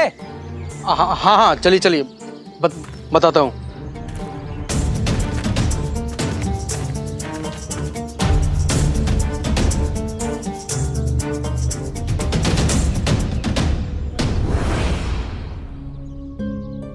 ये बाल मैंने धूप में सफेद नहीं किए हैं।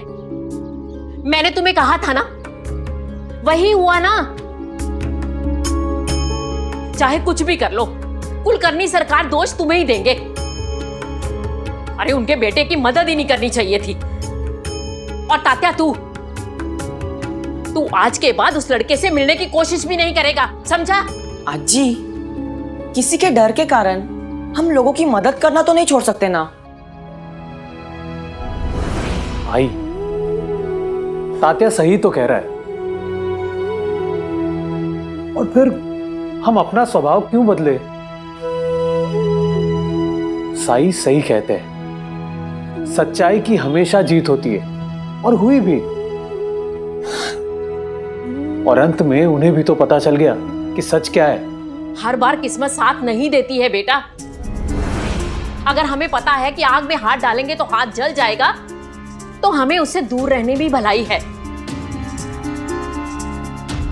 आज तो बच गए, फिर क्या भरोसा है कि आने वाले कल में वो लोग तुम्हें दोषी ठहराने की कोशिश ही ना करें। साई, प्रणाम साई। राम जी भला करें। आपकी दी हुई सीख के कारण आज मैं निर्दोष साबित हो गया। आपने जो कहा था वो सब मुझे याद था। जानते हैं, जब मुझ पर आरोप लगाया गया तो मैंने भट्टी के मालिक की आंखों में आंखें डालकर बोला और उसे सच बोलना पड़ा।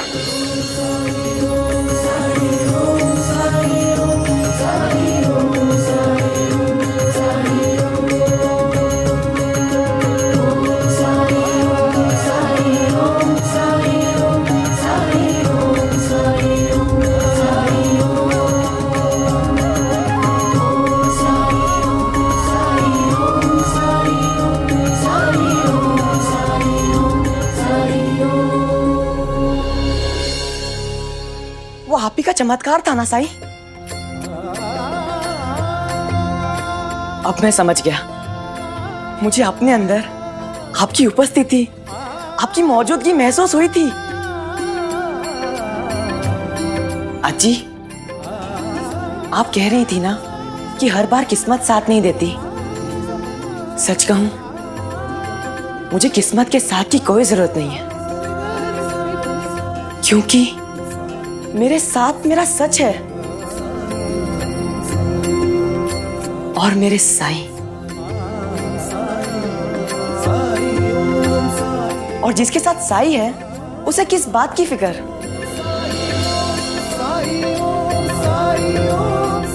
साईं, मुझे केशव की फिक्र है।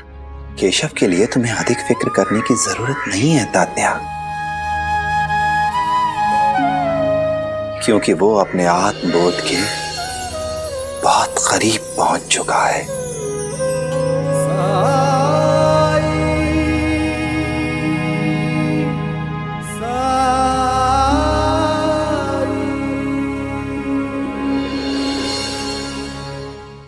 ऐसे और भी मजेदार वीडियो के लिए हमारे चैनल को लाइक, शेयर और सब्सक्राइब करें।